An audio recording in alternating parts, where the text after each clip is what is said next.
नमस्कार दोस्तों, स्वागत है आपका हमारे YouTube चैनल पर। आज हम भारतीय संविधान की प्रस्तावना से संबंधित सभी प्रश्न, जो प्रश्न बनते हैं इससे सभी प्रश्न हम इस वीडियो में कवर करेंगे। तो आप किसी भी परीक्षा की तैयारी कर रहे हैं, आपके लिए ये वीडियो बहुत ही इन्फॉर्मेटिव और यूजफुल है। तो वीडियो को लास्ट तक देखिएगा और चैनल पर नए आए हैं तो चैनल को ज़रूर सब्सक्राइब कीजिएगा और वीडियो को लाइक कीजिएगा। तो चलिए वीडियो की शुरुआत करते हैं बिना किसी देरी के। पहला प्रश्न है, भारतीय संविधान के किस भाग को उसकी आत्मा की आख्या मतलब होता है संज्ञा, आख्या मतलब होता है संज्ञा दी गई है। यानी कि भारतीय संविधान के किस भाग को उसकी आत्मा की संज्ञा दी गई है। तो भारतीय संविधान के प्रस्तावना वाले भाग को उसकी संज्ञा दी गई है। नेक्स्ट क्वेश्चन है, दूसरा प्रश्न है, संविधान निर्माताओं ने किस पर विशेष ध्यान दिया। तो संविधान निर्माताओं ने भारत की संविधान की प्रस्तावना पर विशेष रूप से ध्यान दिया था। तीसरा प्रश्न है, भारत में जनप्रिय संप्रभुता है क्योंकि भारत के संविधान की प्रस्तावना शुरू होती है। तो भारत की प्रस्तावना जो होती है संविधान की, वो किस शब्द से शुरू होती है। वो भारत की प्रस्तावना जो होती है संविधान की, वो शुरू होती है हम भारत के लोग से शुरू होती है भारत की संविधान की प्रस्तावना। तो सही उत्तर कौन सा हो जाएगा, हम भारत के लोग। ऑप्शन डी आपका राइट आंसर हो जाएगा। चौथा प्रश्न है, भारत को गणतंत्र क्यों कहा जाता है। भारत को गणतंत्र क्यों कहा जाता है। भारत को गणतंत्र किस लिए कहा जाता है। भारत को गणतंत्र इसलिए कहा जाता है, क्या इसलिए इसकी विधानमंडल की अधिकतम संख्या जनता द्वारा प्रत्यक्ष रूप से चुनी जाती है। यह तो कारण गलत है। दूसरा, यह राज्यों का एक संघ है, इसके कारण गणतंत्र की कोई नहीं कहा जाएगा। तीसरा, भारतीय नागरिक मूलभूत अधिकारों का उपयोग करते हैं, ये भी गलत है। चौथा, यहाँ राज्य का प्रमुख निर्धारित अवधि के लिए निर्वाचित होती है, इसलिए भारत को गणतंत्र कहा जाता है। ऑप्शन डी आपका राइट आंसर हो जाएगा। पांचवा प्रश्न है, भारत है एक, तो भारत क्या है।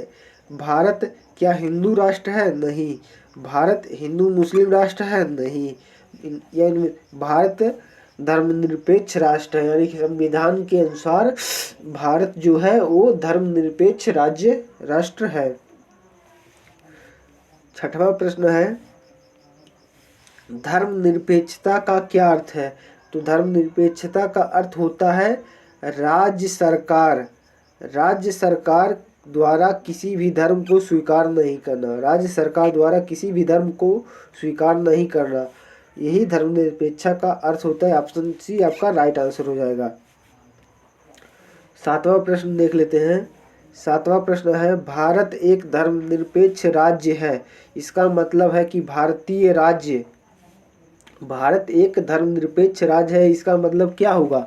इसका मतलब तो यही होगा कि हमारा भारत का संविधान किसी निश्चित धर्म का समर्थन नहीं करता है, यानी कि ऑप्शन डी आपका राइट आंसर हो जाएगा। आठवां प्रश्न है, गणतंत्र होता है, गणतंत्र क्या होता है। तो गणतंत्र किसे कहते हैं। संविधान की भाषा में गणतंत्र उसे कहा जाता है जहां अध्यक्ष वंशानुगत रूप से नहीं होता है, वह जनता द्वारा निर्वाचित होता है। नौवां प्रश्न है, निम्नलिखित में से वे दो शब्द कौन से हैं जिनका समावेशन 42वें संविधान संशोधन द्वारा संविधान की उद्देशिका में किया गया है। तो वे कौन से शब्द हैं। तो तीन शब्दों को संविधान की उद्देशिका में जोड़ा गया था 42वें संविधान संशोधन 1976 के द्वारा। तो ये तीन शब्द कौन से, समाजवादी, धर्मनिरपेक्ष और अखंडता। यानी कि इसमें अखंडता शब्द नहीं है, एक शब्द और ऐड कर लीजिएगा, अखंडता। ये तीनों शब्द जोड़े गए थे 42वें संविधानिक संशोधन 1976 में। 10वां प्रश्न है, भारतीय संविधान की प्रस्तावना में भारत को किस रूप में घोषित किया गया है? तो भारत को किया गया है एक प्रभुत्व संपन्न समाजवादी धर्मनिरपेक्ष प्रजातांत्रिक गणराज्य में।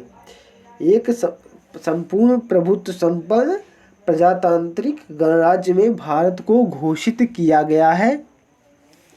अगला प्रश्न है, भारत एक गणतंत्र है, इसका क्या अर्थ होगा? तो भारत एक गणतंत्र है, इसका यह अर्थ होता है कि भारत में वंशानुगत शासक नहीं है, यानी कि पिता का पुत्र, पुत्र का पुत्र, ऐसा शासन भारत में नहीं है। भारत का शासक जनता द्वारा निर्वाचित रूप से चुना जाता है। अगला प्रश्न है 12वां प्रश्न, निम्नलिखित में से कौन सा शब्द भारत के संविधान की उद्देशिका में नहीं है? तो भारत की संविधान की उद्देशिका में कहा है कि कौन सा शब्द नहीं है? तो समाजवादी तो है, पंच निरपेक्ष भी है, प्रभुत्व संपन्न भी है, लेकिन लोक कल्याण वाला शब्द नहीं है। लोकतंत्रात्मक शब्द है, लोक कल्याण वाला शब्द नहीं है। तो ऑप्शन डी आपका राइट आंसर हो जाएगा। 13वां प्रश्न है, कल्याणकारी राज्य का उद्देश्य है। कल्याणकारी राज्य का उद्देश्य क्या होता है? बहुत बार एग्जाम में पूछा जाता है कल्याणकारी राज्य का उद्देश्य क्या होता है? तो कल्याणकारी राज्य का उद्देश्य होता है कमजोर वर्गों के कल्याण का प्रबंध करना। कमजोर वर्गों के कल्याण का प्रबंध करना कल्याणकारी राज्य का उद्देश्य होता है। नेक्स्ट प्रश्न है, भारत को एक गणराज्य मुख्य रूप से माना जाता है क्योंकि? भारत को गणराज्य इसलिए मुख्य रूप से माना गया है क्योंकि राज्याध्यक्ष का चुनाव होता है, जनता के द्वारा राज्याध्यक्ष यानी कि प्रधानमंत्री का चुनाव होता है, इसलिए भारत को एक गणराज्य माना गया है। अगला प्रश्न है, भारतीय संविधान की प्रस्तावना के सिलसिले में निम्नलिखित में से कौन क्रम सही है? तो इनमें से कौन सा क्रम कह रहा सही है? तो ऑप्शन डी आपका है सार्वभौम सत्ता संपन्न समाजवादी धर्मनिरपेक्ष जनवादी गणतंत्र, यही ऑप्शन डी सही है, बाकी सभी गलत है, यह क्रम सही है।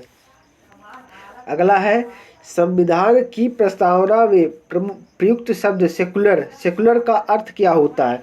तो सेकुलर का अर्थ यह होता है कि सभी नागरिकों को धर्म एवं उपासना की स्वतंत्रता, यानी कि सेकुलर किसी एक धर्म को न मानना, सभी धर्मों को समान रूप से उसका संविधान में बर्ताव का उल्लेख है, यानी कि वे अपने धर्म और उपासना की स्वतंत्रता करने के लिए स्वयं स्वतंत्र है। अगला प्रश्न है 17वां प्रश्न है, कह रहा कि शब्द धर्मनिरपेक्ष भारत के संविधान की प्रस्तावना में जोड़ा गया था, इसके विषय में निम्न कथनों में से कौन सा सही है? तो पहला है शब्द यह वर्ष 1976 में जोड़ा गया था, तो वर्ष 1976 में जोड़ा गया था, ये भी सही है। यह 44वें संविधान संशोधन में जोड़ा गया था, ये गलत है। ये 42वें संविधान संशोधन में जोड़ा गया था, यह 42वें संविधान संशोधन में जोड़ा गया था, ये भी सही है। यह मूल प्रस्तावना में था उत्तर, तो यह मूल प्रस्तावना में ही था, यह मूल प्रस्तावना में नहीं था, यानी कि 1 और 3 जिस विकल्प में होंगे, यानी कि ऑप्शन बी आपका राइट आंसर हो गया। अगला प्रश्न देखते हैं, भारतीय संविधान की प्रस्तावना में हम भारत के लोग we the people of India का क्या अर्थ होता है? तो हम भारत के लोग का अर्थ होता है भारतीय संविधान में कि संविधान का निर्माण भारत की जनता के द्वारा हुआ है, यानी कि ऑप्शन बी आपका राइट आंसर हो जाएगा। अगला प्रश्न है, भारत का संविधान भारत की जनता की सहमति पर आधारित है, इसका क्या अर्थ होगा? तो भारत की अगला प्रश्न है 19वां प्रश्न, हमने सॉरी ऑप्शन को पढ़ लिया। समाजवाद का क्या अर्थ होगा? तो समाजवाद का जो अर्थ होगा, समाजवाद का सही अर्थ होता है सामाजिक न्याय, सामाजिक न्याय समाजवाद का अर्थ होता है। नेक्स्ट प्रश्न है, यानी कि लास्ट प्रश्न है हमारा इस सेशन का, भारतीय संविधान में समवर्ती सूची किसके संविधान से ली गई है? तो समवर्ती सूची को ऑस्ट्रेलिया के संविधान से लिया गया है, समवर्ती सूची को ऑस्ट्रेलिया के संविधान से लिया गया है। तो हमारा यहीं पर प्रश्न समाप्त हुए। वीडियो अच्छा लगा हो तो वीडियो को प्लीज़ लाइक करना और चैनल पर पहली बार आए हैं तो चैनल को जरूर सब्सक्राइब करना। मिलते हैं नेक्स्ट वीडियो में, तब तक के लिए जय हिंद जय भारत।